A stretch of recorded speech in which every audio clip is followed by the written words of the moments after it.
God's musician, Anton Bruckner, wrote 9 fantastic symphonies. They're all modeled after Beethoven's Ninth in one way or another, yet they all use Wagner's harmonic language.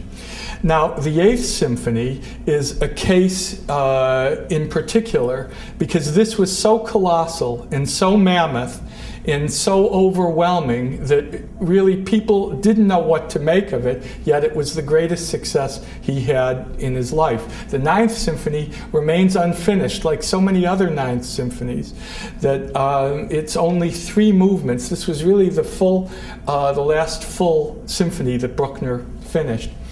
It has a nickname, or it had in the last century. It was called the Apocalyptic. Now, I think they have misinterpreted that when they translated it, because it's more meaning the colossal. It's almost too big for words. It starts out like the Beethoven Ninth, but is a whole other feeling.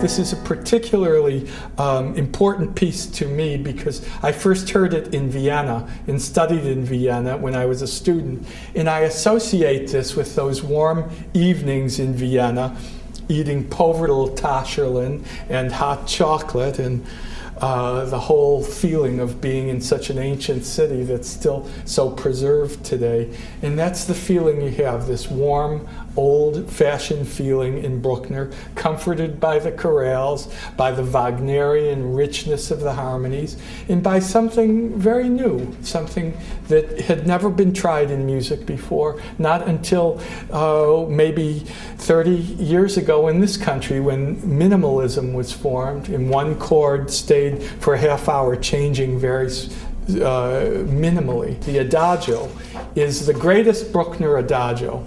And it seems the adagios of Bruckner were a great influence to Mahler. Many people think Mahler and Bruckner were together in the same time period, but they weren't.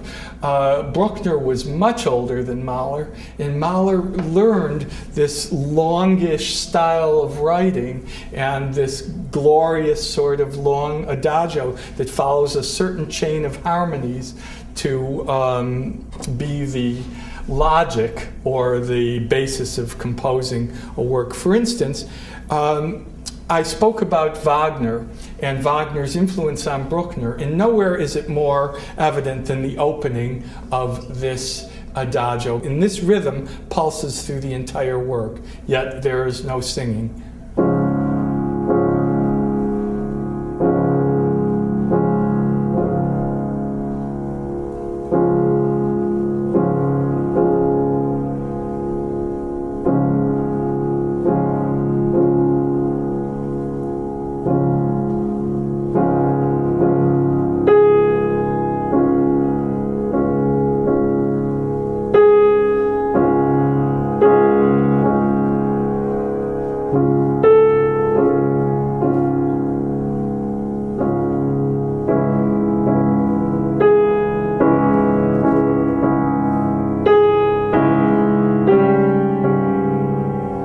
There's always these soaring chorales in Bruckner, and that basically comes from the fact that Bruckner was a church musician and for most of his life played church services and was known as an extraordinary improviser.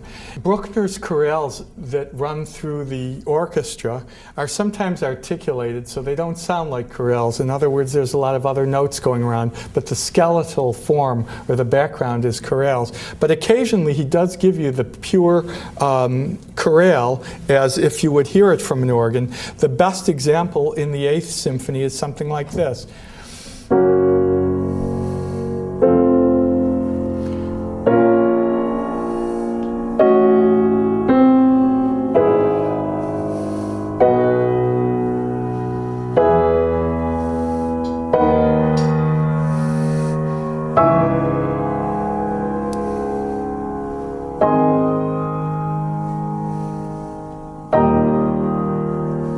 this is the beauty of Bruckner, this assortment of Germanness, of religion, and of community, of a special warm feeling.